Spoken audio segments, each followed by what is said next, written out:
to Seize Your Mind, the podcast about soccer, mental toughness, and life. I am your host, Brandon Stone. Today we have my good friend, John Michael Waite. Did I pronounce that right? Waite? Yep, Waite. Okay, I thought so. John Michael, I played with him back in 2004-ish, 2003, 2004 for a little bit at Northeastern State University under Charlie Mitchell. Right now, he is the co-director of Futsal for Tulsa Soccer Club and the ENCL, Director of NCL of Player Development. I get that right? Yeah, good. Okay. John, thank you for coming. How are you doing today? I'm awesome, buddy. Awesome. Thanks for having me. How are you?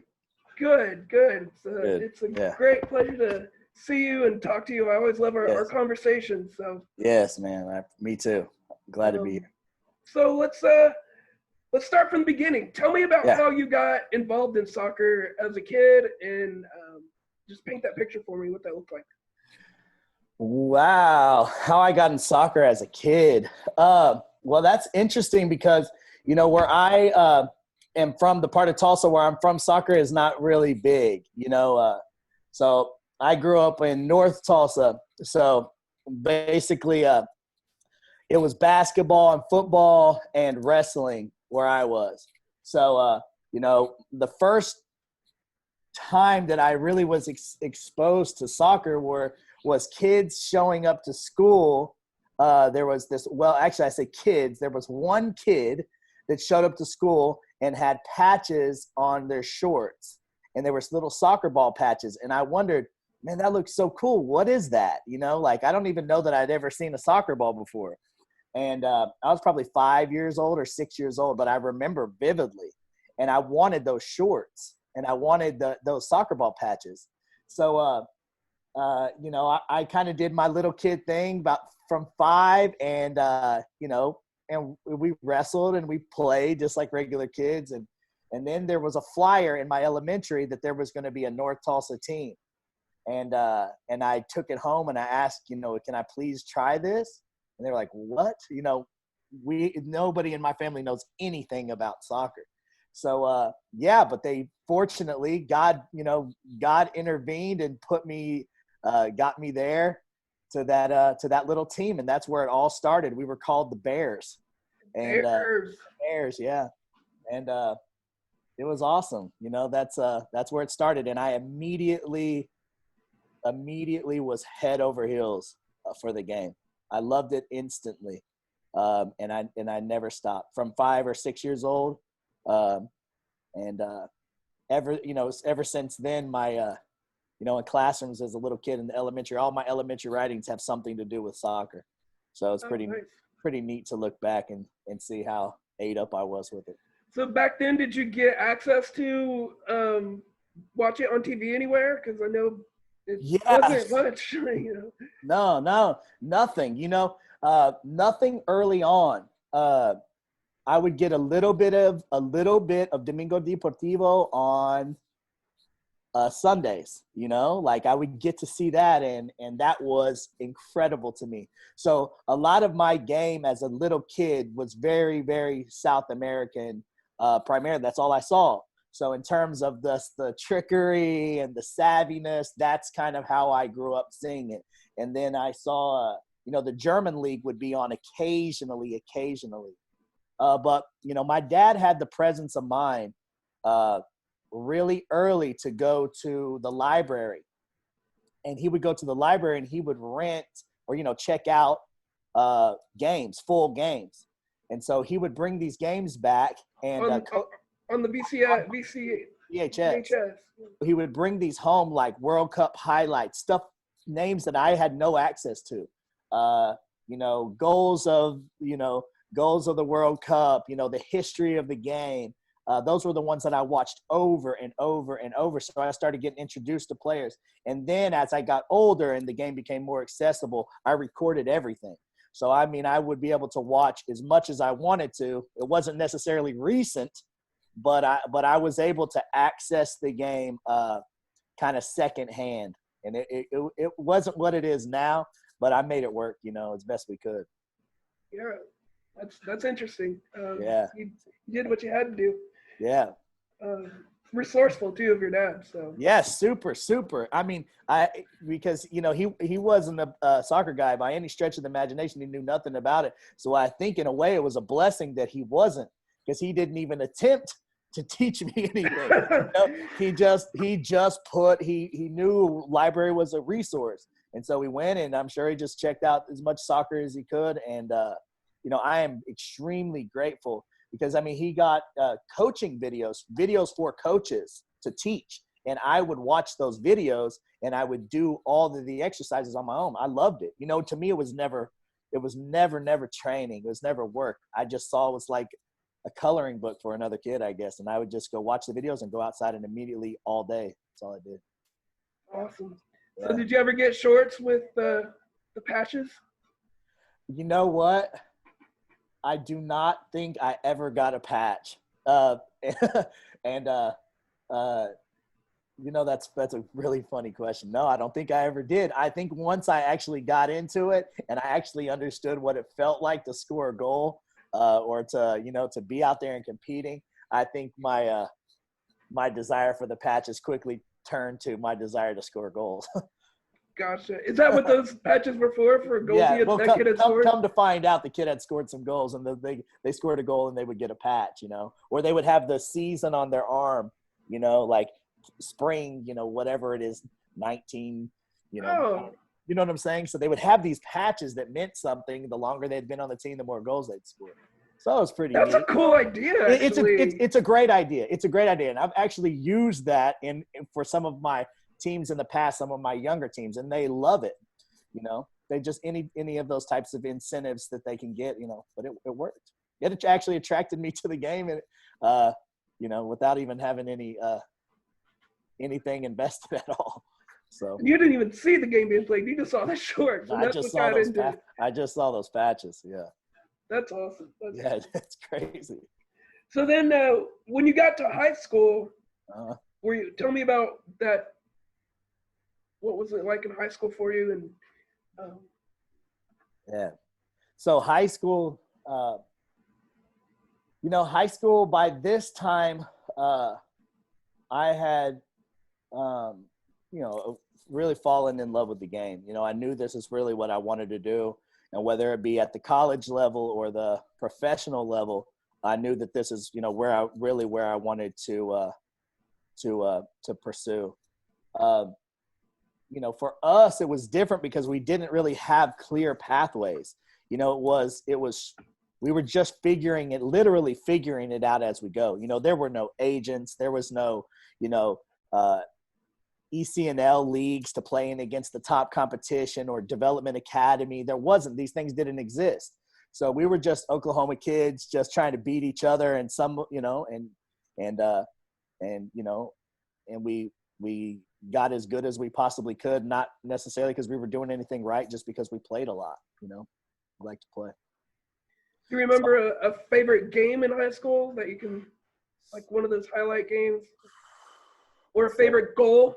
Yeah, not a goal in particular. I was pretty fortunate to have got to score quite a few goals but I remember one that was pretty special to me. It's random because it wasn't anything necessarily important, but I had gone on quite a long streak, of consistently scoring PKs. And interesting how I got to shoot PKs was a player that was an amazing player on my high school team. We had a deal is, if you shoot the penalty and you make the penalty, you continue to shoot the penalty. You don't, as long as you make it, you continue. Well, sadly for him, fortunately for me, he missed his first penalty, and I got to take him ever since. So like I just went on a rampage of scoring penalty. So that padded my stats. You didn't want to lose your spot. No. So anyways, I ran into a kid that was a goalkeeper from a school that had saved like 4 consecutive penalties. So it was interesting to get to go head to head. And then if there was a penalty in this game, it was going to be, kind of a little side, a side storyline. And so anyways, fortunately, I ended up scoring the penalty, and it was fun. I just remember that. But our high school team was great. We won a couple of state championships, and we had Michael Encian, Court Moffitt, Takuma Robinson, Sunday Olasey, Emerson Aguilera. We had Ben Perrine. A lot of great names. Guys that I really, to have the amount of talent that we had in one team was crazy. And of course, Michael Encian was in that team too. So, I mean, you're talking about a squad. It was a pretty good team, a great time. Yeah. That's cool. How did you get into this college at Furman in South Carolina? Yeah. So when I was playing, by this time I was kind of within the U.S. youth system. So, I had some opportunities to go play in various places around the country to, represent kind of our region and of ultimately trying to get into the national team. So, the higher you go, the more people get to see you, the more exposure you get. And so I had been kind of getting tracked by a couple of coaches from the East Coast. And ultimately they pulled the trigger on me from a showcase. They saw me again in Dallas. I guess he had told me that they'd been following me for a few years, and they ended up pulling the trigger. I had some great coaches that put me in good positions all the time. I just feel like so blessed with the coaches that I had, where they always put me in a situation to succeed. So I had some opportunities, and fortunately I played well, and they offered me out at Furman. So it was a great opportunity. Huge school, big soccer school. How many years were you there? I was there two years.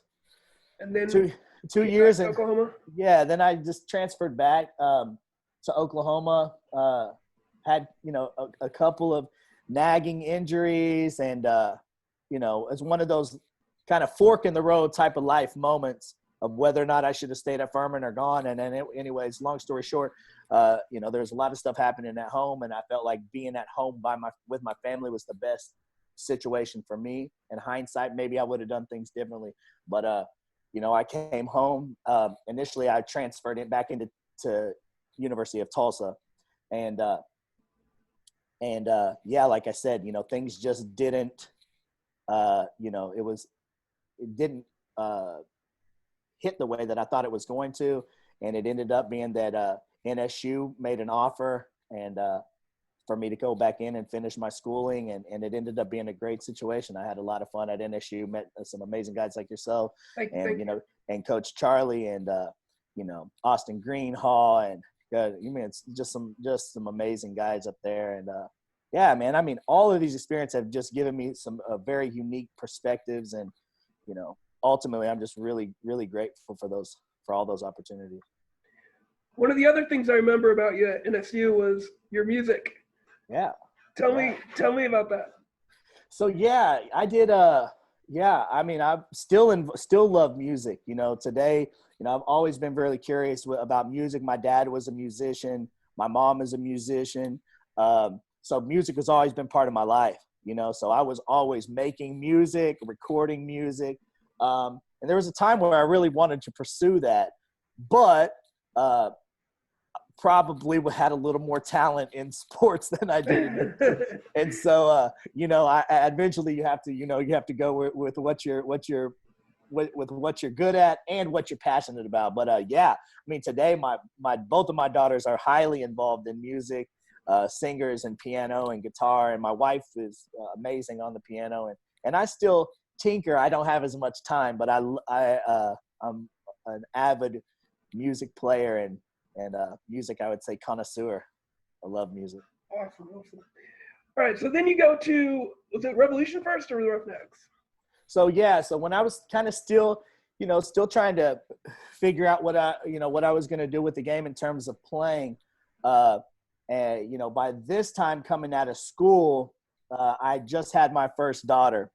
So that kind of, I had pretty much made a decision fairly early on that I was not going to leave Oklahoma. So I just decided I was going to stay here and see. So any team that was in Oklahoma, I was going to shoot for it. There was not a lot of opportunities at this time. I mean, it was Roughnecks, obviously, which is a great thing, but it wasn't quite, to where it is now, to where now there's energy on Oklahoma City. There's FC Tulsa here. So there's just a lot of opportunities, especially for young kids. And I started off playing with the older guys at Roughnecks. and again, met some amazing players. Started off as a fan, you know what I mean? Just, the guys that came through with Toma Ondafar and Victor Moreland, Sean Slater at that time, was a great player there. Some amazing players from here. So I got my feet wet in there with those guys, getting absolutely roasted and getting battered to death. But earning some stripes and figuring out where that was. And then by the time the Revolution came along, my playing days were really behind me. It was starting to get to the point to where I had been introduced to coaching because we were making a very small amount of money playing. So very small. So it was nice to play for somebody that wants you to play for them, but you have to pay bills. And so I was already starting to coach. When Revolution came around, it was a short time of playing, and then Michael Encian, invited me to be his assistant for a while there, and so I did that for a while. Another great experience. But and that was the indoor team, right? Yeah, and soon it turned into just full-time coaching. You know what I mean? Like it's so. Man, if I could still play, I would still play. I mean, I still absolutely just love to play. I mean, I love to play. But, things change and, you can't do what you once did. And so now you do I'm equally as passionate about coaching. That's the best part is that fortunately I can kind of throw that out the window and just say, okay, well, let me be passionate about something else. And it serves its purpose, I would say. Yeah. You can still play vicariously. Yeah, exactly. Yeah. Cool. Yeah. And did you always see yourself think when you were like coming up in high school, did you always think you're going to get into coaching later, or do you think you're like dead set on being a pro player?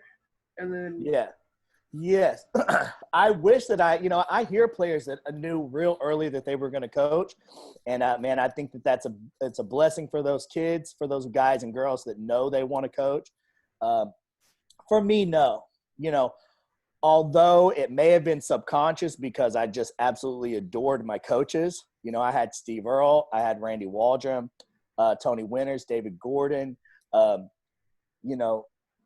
These were guys that were like, father figures to me. And, I love them all still very much. So I wish I had asked them some more questions on, being a coach. But at the time, I think I just wanted to play. That's all I wanted to do. I was just ate up with playing. And I think I had very much tunnel vision. And the future didn't mean much to me. It was about playing as much as I could right then. Yeah. Did you have a favorite college goal or college moment? Yeah, so I would say my favorite at Furman, my favorite college moment, my favorite college goal was, I think it was Sweet 16 against Wake Forest. It must have been Sweet 16 against Wake Forest. Scored a big goal there, assisted by a good friend of mine, Clint Hill. Who's the, I think, athletic director up there at Furman now. So, it's a big goal, man. It's big crowd, important goal, and just a kid, just soaking it all up. It was a great experience. Tell me about the goal. How'd you score it? Man, simple. It was, I was just, one of those deals. It was a hustle goal. So, one of the things I've learned over time is putting yourself in the right position. And then, sometimes it's not as hard as you think it is if you're in the right place. So, basically the special part about the goal was just getting to where I needed to be. And so I just got in a way where the player that had the ball could see me easily, and he just laid it off, and I just left foot drove it into the corner. It wasn't anything flashy, but the ball went in the goal. Went in the net. It was amazing to me. It was a really emotional time too, because I'm a young kid and I'm so far from home. Nobody gets to see me play from Oklahoma, and I'm there by myself. I just remember being so grateful for the player that passed me the ball. I still remember there's so much emotion. I was just like, thank you for giving me that pass. And right. And man, it's just nothing like scoring a goal. There's nothing. I don't know that there's any feeling like it. Maybe don't tell my wife this, but maybe childbirth. Like that's like that type of an emotion.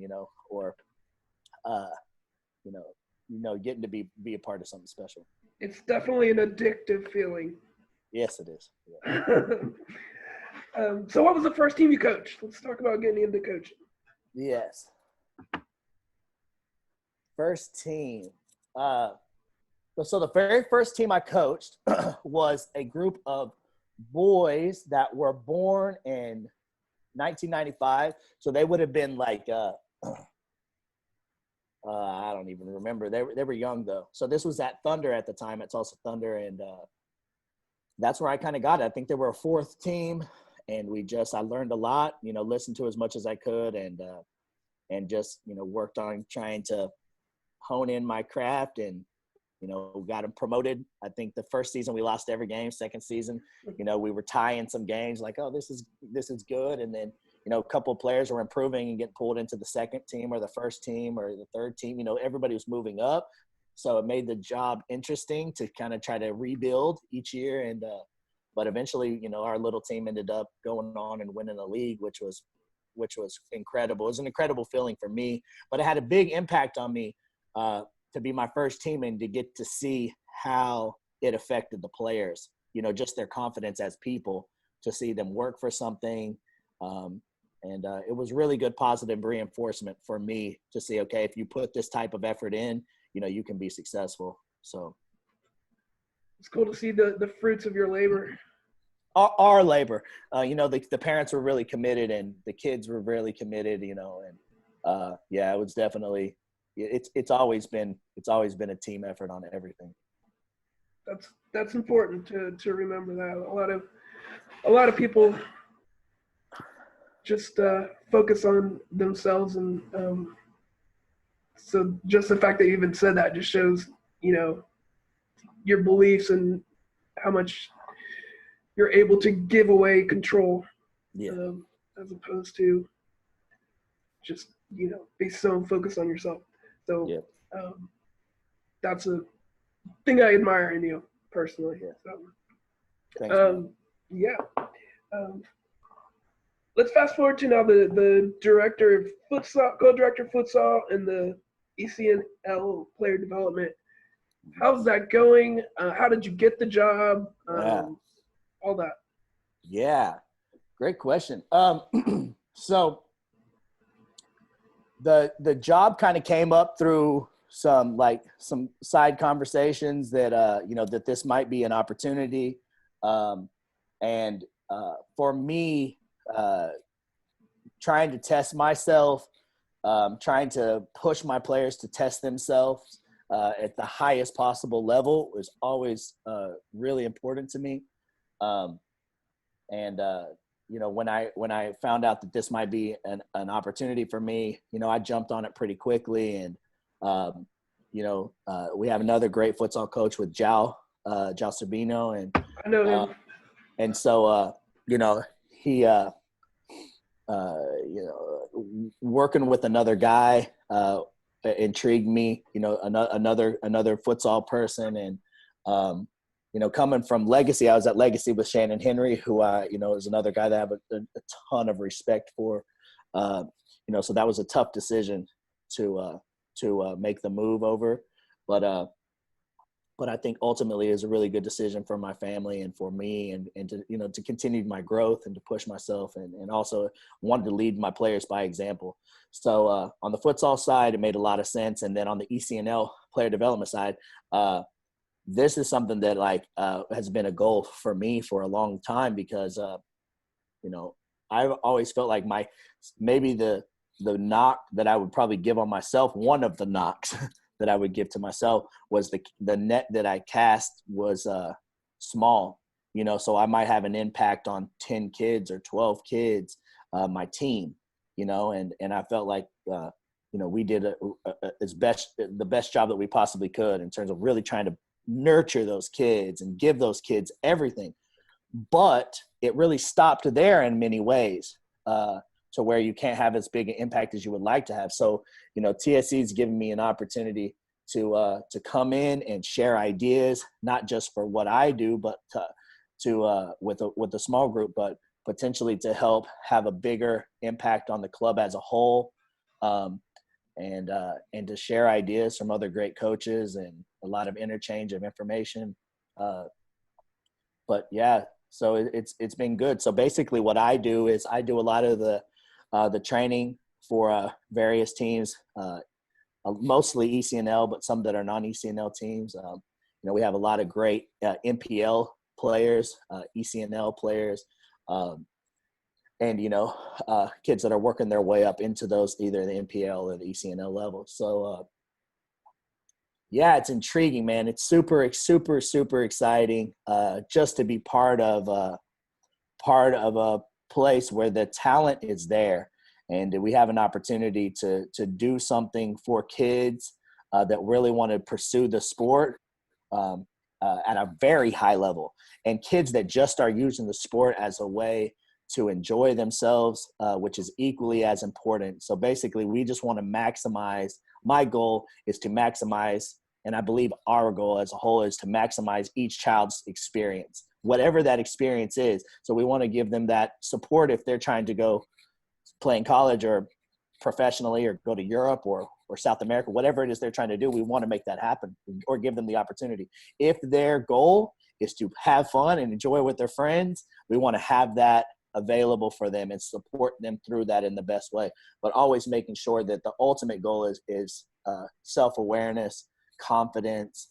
So whatever it is that they decide to do, they're going to be equipped to compete, whether it's in the job world or compete in the game, or just in life in general.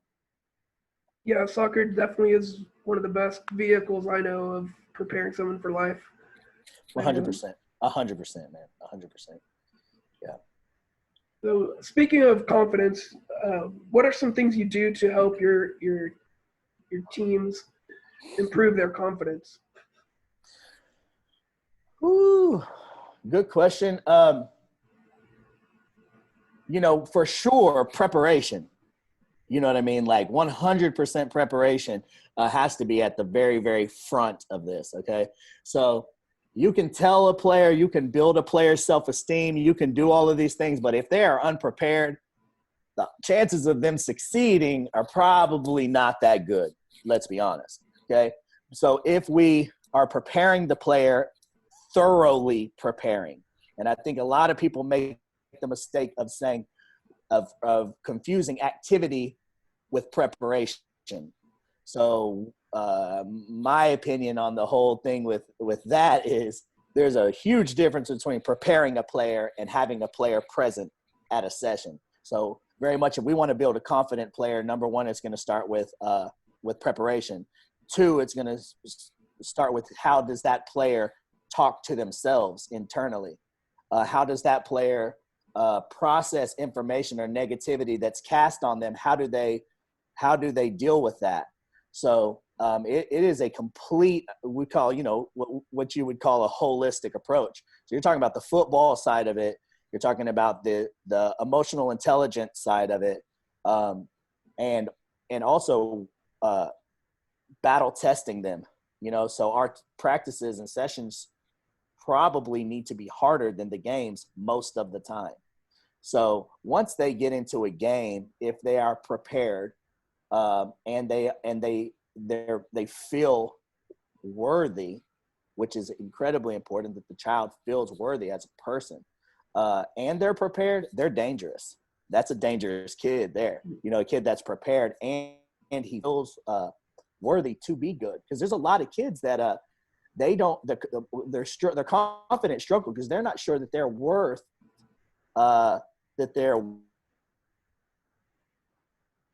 and that's something that we really have to watch for, because we live in such a negative world and negativity is cast on us, right?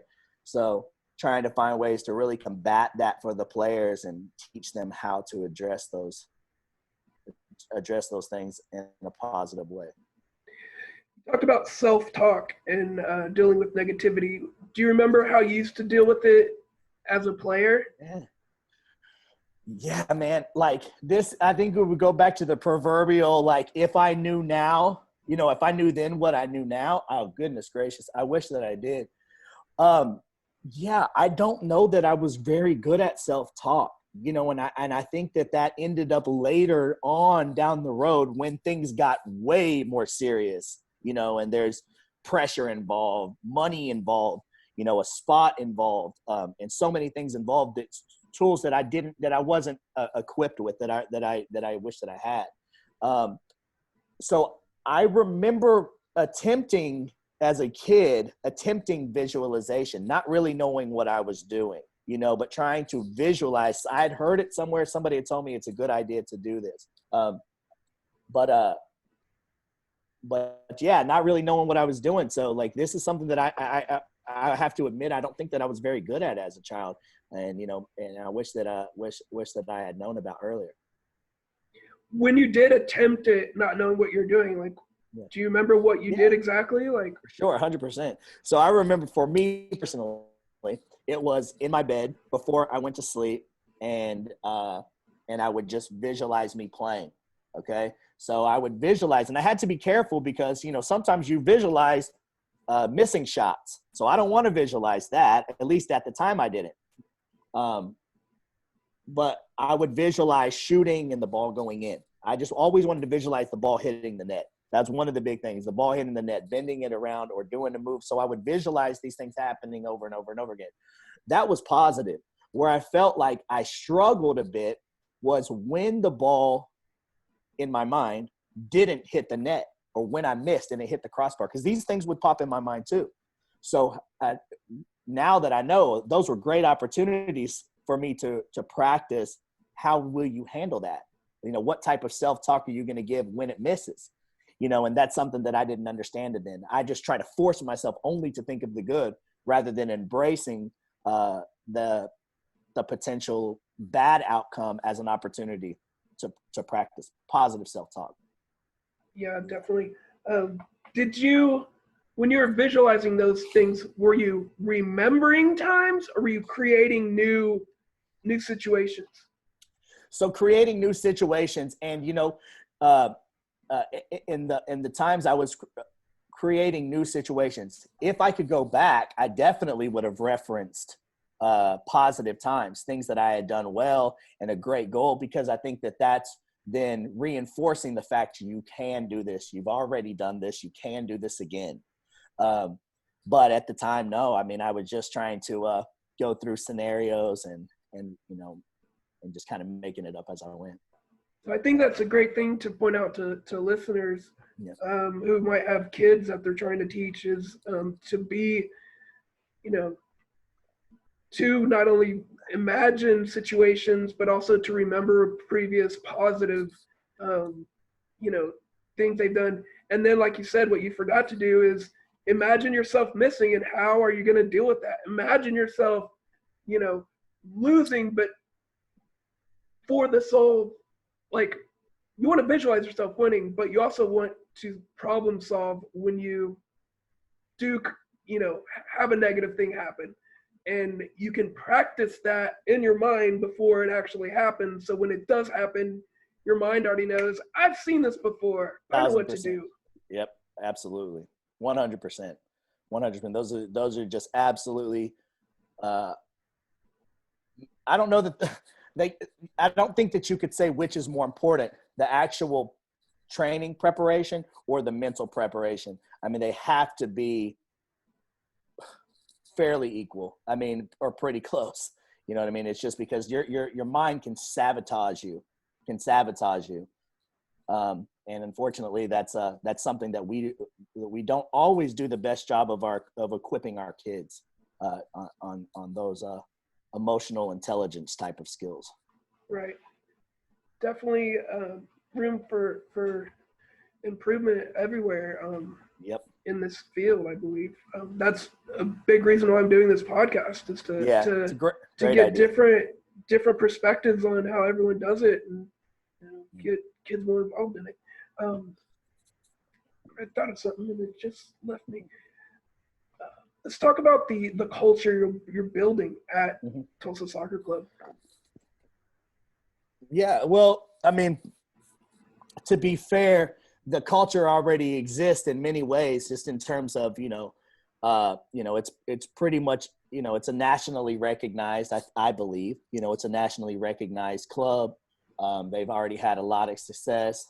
They had success when I was first with them, and they've had success since I left and came back.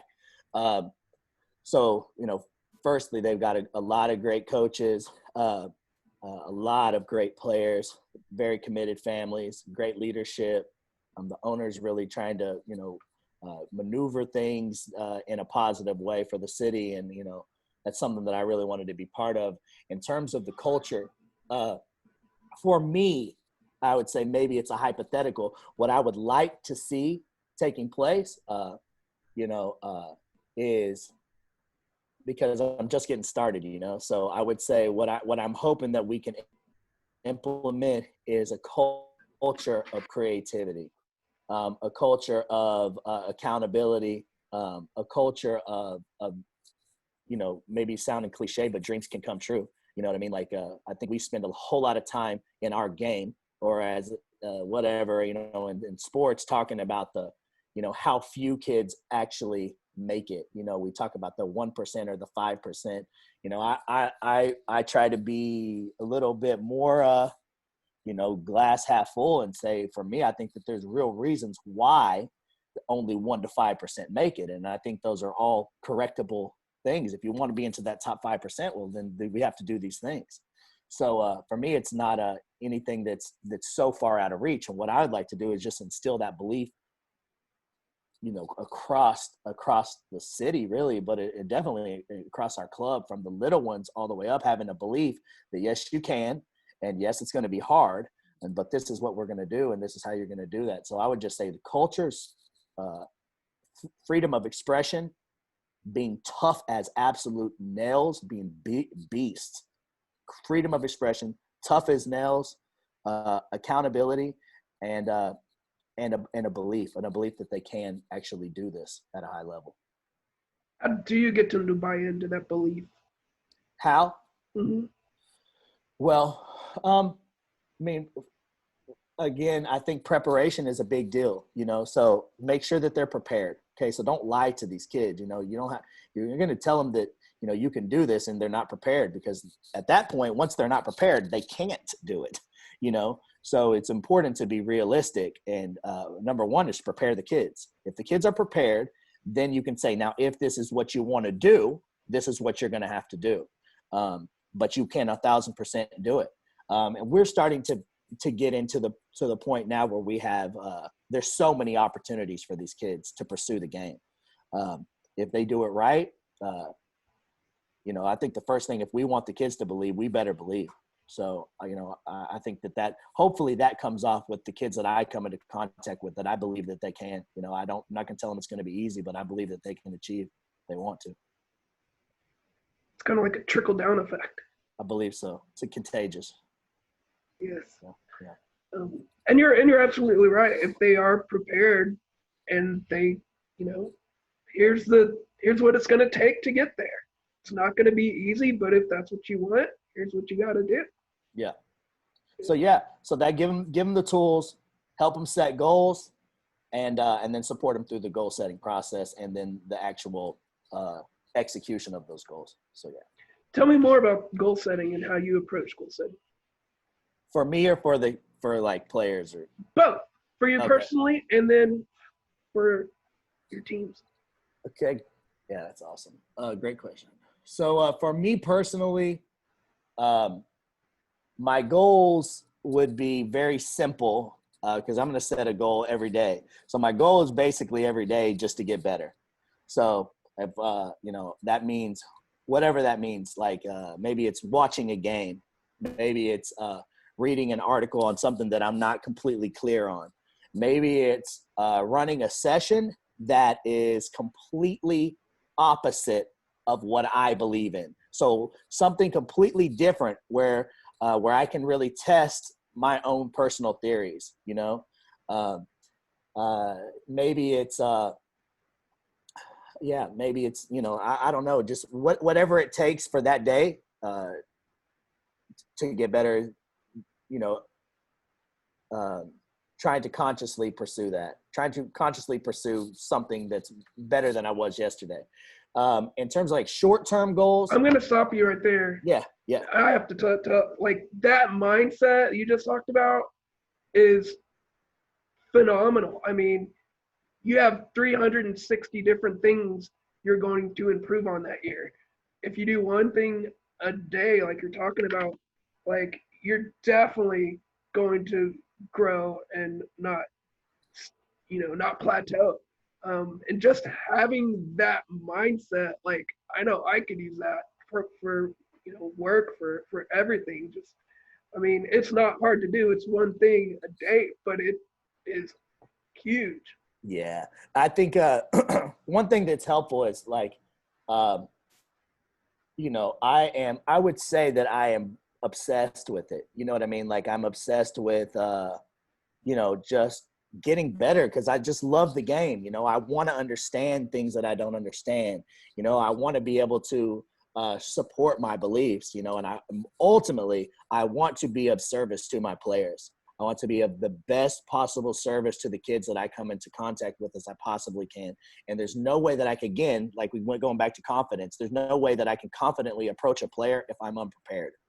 And so that really, really drives me, and fortunately, I love it, So if I'm reading it, I'm interested in it most of the time, and if I'm watching it, I'm enjoying it most of the time, so it goes hand in hand. Yeah. Okay. And then you're gonna say.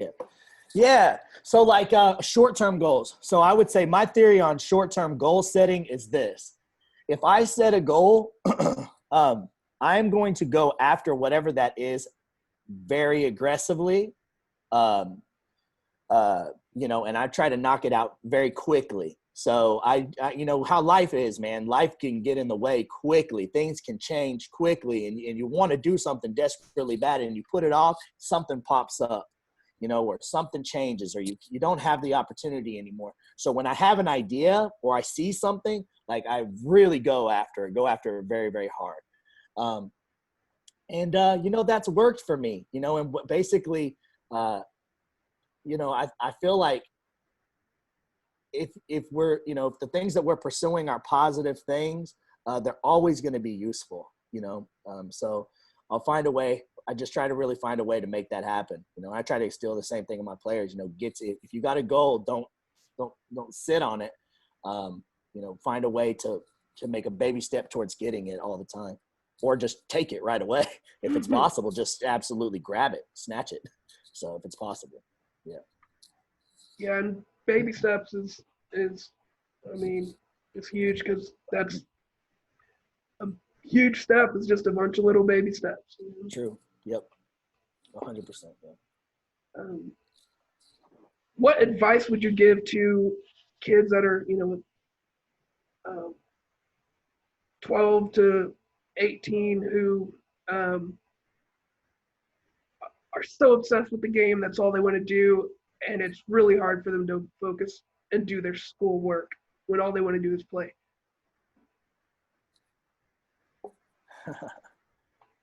Yeah. Wow. To be 12 again. What would I tell them? First of all, look, the school is if soccer is their main objective, right? I would try to help them make relationships between football or soccer and school. So, I mean, one, the easiest thing is going to be like, if you're trying to go play, in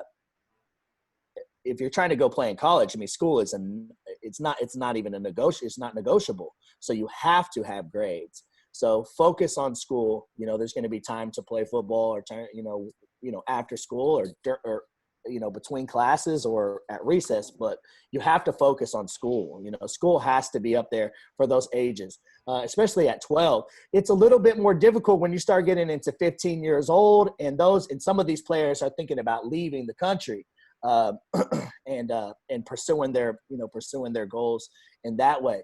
But if you're an American player, school has to be an absolute priority, because you just don't know. I mean, life, life happens, man. And you just, you never know if the game's going to be taken away from you. And you just have to have a plan. And also to be well-rounded, you don't want to be a one-trick pony, so to speak. And if you're, if physically your sport is soccer, that doesn't mean all you have to be as a person, as a soccer player. So, I mean, you want to make sure that the child is understanding early, like, diversify the way you think, and don't limit who you are as a person to a footballer, because, there's a whole lot more things out there. And if you want to pursue football, pursue it by all means, as hard as you can, but don't neglect family, don't neglect education, don't neglect those things, because you don't have to. There's plenty of hours in the day to do both. Good point. I know me, when I was that age, that's like all I wanted to do, and I had a real hard time staying focused on. I'm sure you were probably the same way. 1,000%. 1,000%, yeah. Let's talk about having fun in training. How do you keep things more fun? So, how would I keep things fun? That's an interesting question, man. Like, I think for me, my definition of fun is not everyone else's definition of fun. Let's start with that. So, like, for me, my definition of fun is going to be 1,000,000 miles an hour, high intensity, high expectations, players sliding around, hitting each other hard, high fives. So somebody that walks, like, let's just say you walk up to a session and you'd be like, oh my gosh, are all these players mad at each other? Is the coach upset? Who are these? These guys are really getting after it. But no, just like, that's our form of fun. You know what I mean? Like, we're out there competing, and it's just competitors competing. That's all it is to us, and that's our form of fun. That's the sisterhood or the brotherhood or the camaraderie, is actually testing ourselves at training. So, one, setting that expectation of elite in all things is fun. Okay, so that's an acquired taste. So when you can get a player to buy into that definition of fun, as opposed to an unpredictable definition of fun, you're getting close to preparing that child for a life. So if the child sees something being done halfway and it turns them off, now we're getting somewhere. If the child sees other players screwing around at practice and it upsets them, now we're getting somewhere. And now, can we take it a step further? Can that child now correct those other players? Can they hold each other accountable? Do they hold themselves accountable?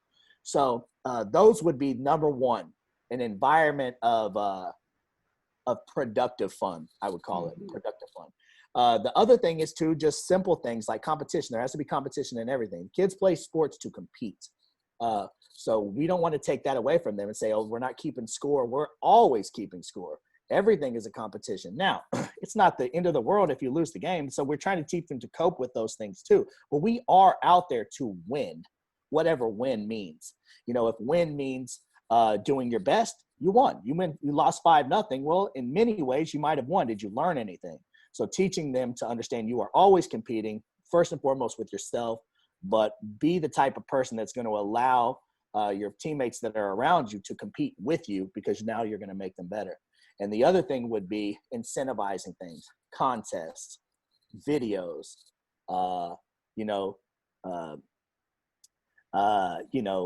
points. We give lots of points away. So, like, that, the kids love that. No matter what age it is, 50 points for a goal, 10 points for a move, 10 pass combination is X. Execute this and it's 100 points. And we're excessive with the points. It's not 1 point for this or 5. We're talking about these players are making millions of points a year. You know what I'm saying? So, like, yeah, it's just that type of an environment where it is extremely intense, but there's also a lot of positive reinforcement. When players get too far away from, like, what our expectation is, we're quickly bringing them back into the fold and saying, this is who we are. So it's a lot of freedom within a very defined blueprint. So. Cool. So I think there's a term for that called gamify, to I love that. the points thing. Love that. there's- Gamify. Yeah. I'll use that. I think there's even a website. I'll send it to you later. It's like, Yeah, please.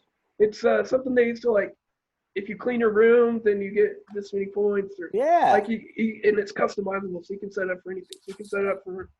Here's the deal with that. Let's say, right? Let's say me and you play on two different teams, right? And your team is amazing. You guys win every game, okay? And it's easy for you to quantify. Well, it may be a little bit skewed, but there's in many ways it would be easy for you to quantify your level of success because your team always wins. Okay. Now it's that would be probably not very accurate because it doesn't say what you did as a player, but you could say we win. That's great. What about the teams that lose every game? How do you quantify their success? So if we can somehow, even in the games, say, okay, these are your goals. You are going to get points for these 5 things. Well, coach, we lost 47-0. Well, you also got 47 points for 3 pass combinations. You'll build out of the back 6 times. That's 20 points. You had 4 shots on target. That's 10 points. And now the players, we can switch. We can completely have a game within a game. And so the players can find success and have enjoy the game for the beautiful game that it is, regardless of if they are losing or if they're winning. Now, ultimately, we want to win. Everyone wants to win. That's the big, big prize. But yeah, that doesn't mean we have to sacrifice all the micro pieces that are in the game. You know, there's tons of stuff that we can let the kids have a blast, win or lose. Absolutely. And once they start winning those little games, the odds of them actually winning the game will start to be. You go. Yeah, yeah. It's not. Yeah, it's not that. It's the space between doing the right things and legitimate success. It's not that the gap's not that big. Right. Yeah. Anything else you want to add? I've loved our conversation. This has been great. Yeah, man. I've loved hearing about your philosophy, and it's always just great to hang out with you. Yeah, you too, man. Yeah. No. You know, I just say keep up the good work. I love what you're doing. I think it is an absolutely fantastic idea. You know, somebody with your background in the game, you know, and also with all the resources of all the people that you know, and you know, I hope everybody takes advantage of what you're doing. It's a great thing for these kids, for the parents and the coaches too. Cool. Thank you. Well, John, it's been great. Have a great evening, and maybe I'll have you on again soon, at a later date. Thanks, man. I really appreciate it. Have a great one. All right. Take care. See you, buddy.